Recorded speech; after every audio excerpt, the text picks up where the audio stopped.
इससे निदान बहुत मुश्किल नहीं है। इससे डरने की जरूरत नहीं है, लेकिन बचने की जरूरत है।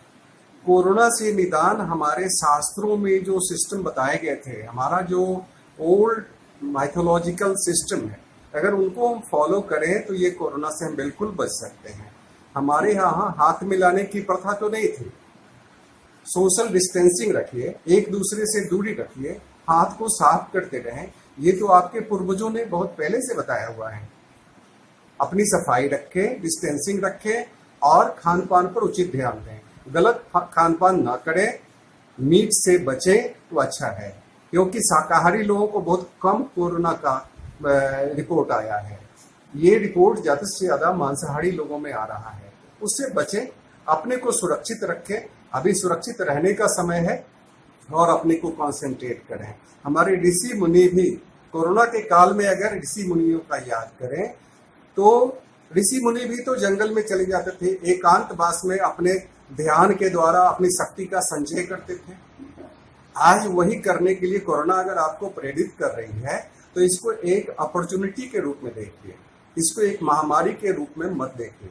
ये आया है, कभी टीबी से लोग जिनको टीबी होता था वो मरते ही थे, आज तो नहीं मरते। इसी तरह से कोरोना से भी मरने वालों की संख्या धीरे धीरे कम हो रही है और धीरे धीरे ये खत्म हो जाएगा। ये एक साधारण, जिस तरह से चेचक, जिसको माई कहा जाता है, चेचक से तो सब लोग मरते थे, साधारण साधारण बीमारियों से लोग मरते थे। आज नहीं मरते, क्योंकि सबकी दवाइयां आ चुकी हैं। दवाइयां आ रही हैं, घबराइए नहीं, लेकिन अपने को सुरक्षित रखिए, संयमित रखिए, सोशल डिस्टेंसिंग रखिए। हमारी सरकार भी जो कह रही है, उनकी बातें आपको बहुत सी गलत लगती होंगी, कोई बात नहीं, लेकिन डिस्टेंसिंग की बात वो सही कह रहे हैं। पूरी दुनिया डिस्टेंसिंग का पालन कर रही है। जो नहीं कर रहे हैं वो अपने और अपने परिवार को विनाश की ओर ले जा रहे हैं। आप शिक्षक भी हैं और शिक्षा क्षेत्र के बिहार यूनिवर्सिटी का जो रवैया है वो एग्जाम मतलब कि सेशन लेट चल रही है और बार बार मतलब सेशन लेट होते हैं, उसके क्या कारण है?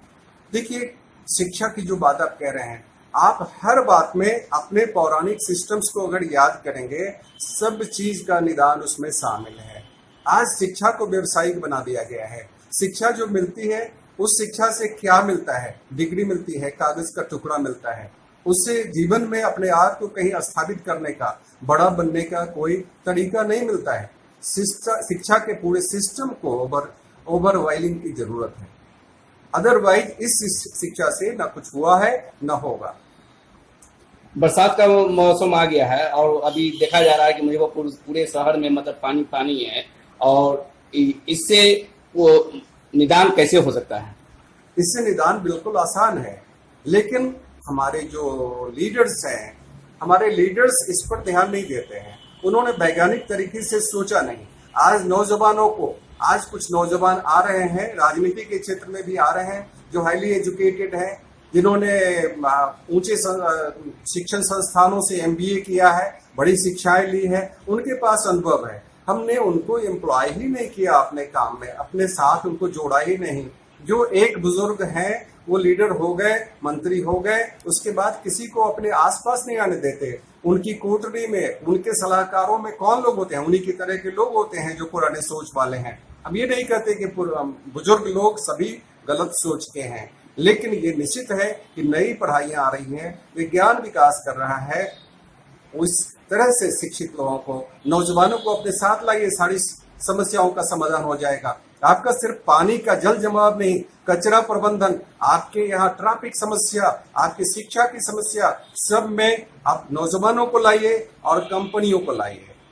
नौजवान कंपनियों को लेके आएंगे और उनके माध्यम से एक पीपल पार्टनरशिप की बात करिए। शिक्षा का भी निदान होगा, अच्छे लोग निकलेंगे।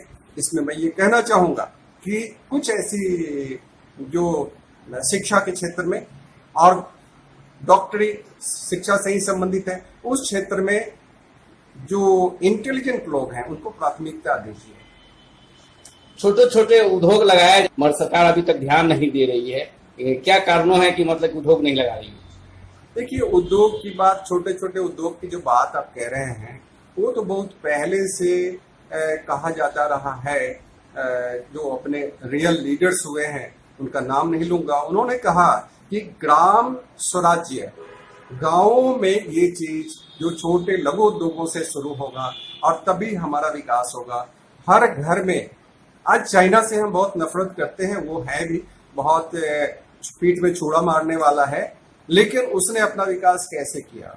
उसने हर घर को इंडस्ट्री बना दिया। हमें भी छोटे छोटे इंडस्ट्रीज हर घर को, लेकिन अब क्या है, सरकार को इस बात में सबसे पहले सोचना होगा कि कोई नौजवान पढ़ लिख करके अगर इंडस्ट्री करने के लिए जाता है तो उसको इतना घिसा जाता है, उसको कहीं लोन नहीं मिलता है और उसको चप्पल घिस जाता है उसका।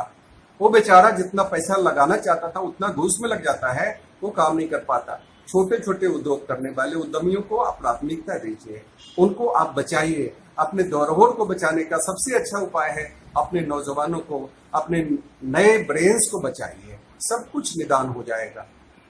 आज भी मतलब बिहार के नौकरी बड़ी समस्या नहीं है।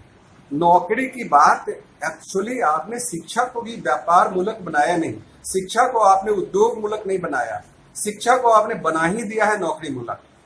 तो नौकरी फिर उतनी कहां से आएगी? और अगर होगी भी, सब लोग नौकरी ही करेंगे तो उद्योग कौन चलाएगा?